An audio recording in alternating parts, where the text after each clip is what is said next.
It's late at night, and you're walking past a house when you see something on the rooftop. You feel the urge to take a closer look, and you notice a woman-like creature with huge wings, and her thread-like hollow tongue is sticking to the roof, as if the creature is sucking something. The Manananggal is a Filipino type of aswang, meaning the evil spirit. This creature's name was derived from the Filipino word tanggal, which means to separate, because of the Manananggal's ability to separate itself from its lower body. In Philippine folklore, the Manananggal is typically portrayed as a fearsome creature, most often depicted as female.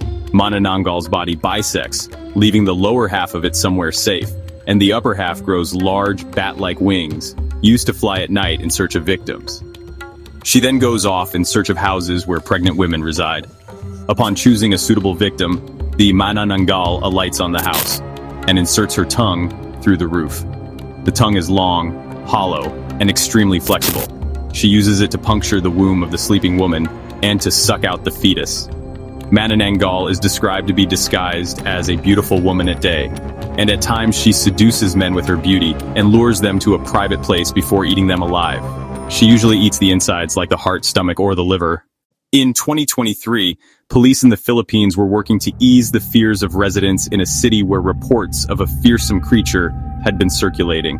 The strange incident began one evening in the community of Talisay, when two girls reported seeing a bizarre creature perched on a house. According to the witnesses, the creature had bat-like wings and was able to detach its body at the torso, which is a characteristic feature of the Manananggal. The girls were shaken by the encounter and reported the sighting to the police. The news of the sighting quickly spread, and soon the entire community was abuzz with talk of the Manananggal. In an effort to calm residents, the authorities held a press conference to address the issue. They promised to investigate the reports and urged residents to report any unusual sightings or incidents to the police, but no conclusive result ever surfaced afterward. Meanwhile, the two witnesses who reported the sighting of the Manananggal are said to be receiving counseling to help them deal with the trauma of the encounter.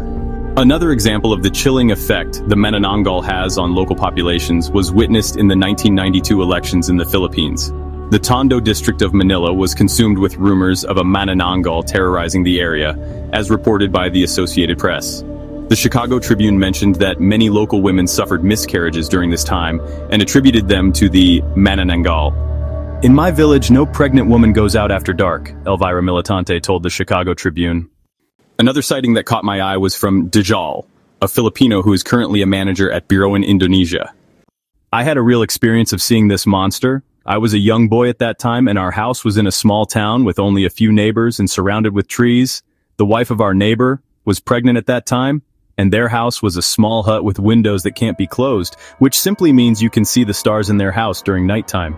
It was a very noisy midnight that I could not sleep. Our neighbor dogs kept howling in our backyard. So I tried to check it. I slightly opened our window good enough for my eyes to see everything outside.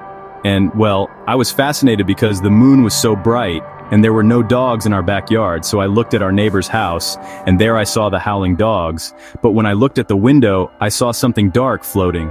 It was like a person floating horizontally facing our neighbor's opened window.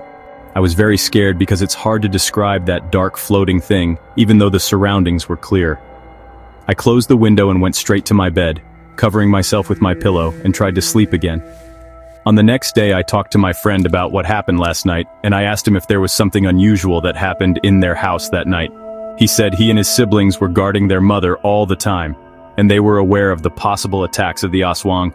He told me they had stepped on something like a hairy tail, and then he had thrown garlic onto it, and then it suddenly disappeared. According to folklore, sunlight is deadly to the Manananggal when she is in her monstrous form. Should her two halves still be separated with the coming of dawn, she will be destroyed. According to legend, to destroy the Manananggal, one should search for the lower torso that she leaves behind during her nightly hunts. Salt, ash, and garlic should then be placed on the exposed flesh, preventing the monster from combining again and leaving it vulnerable to sunlight. Small containers of salt, ash, and raw rice, and the smell of burning rubber are said to deter the Manananggal from approaching one's house. Scholars have interpreted the Manananggal as a symbol of societal fears and anxieties, particularly those related to motherhood, female independence, and the unknown. Many also believe its origins are deeply tied to local superstitions, witchcraft, and the fear of powerful women which were prevalent during ancient times. Well, that was all, folks.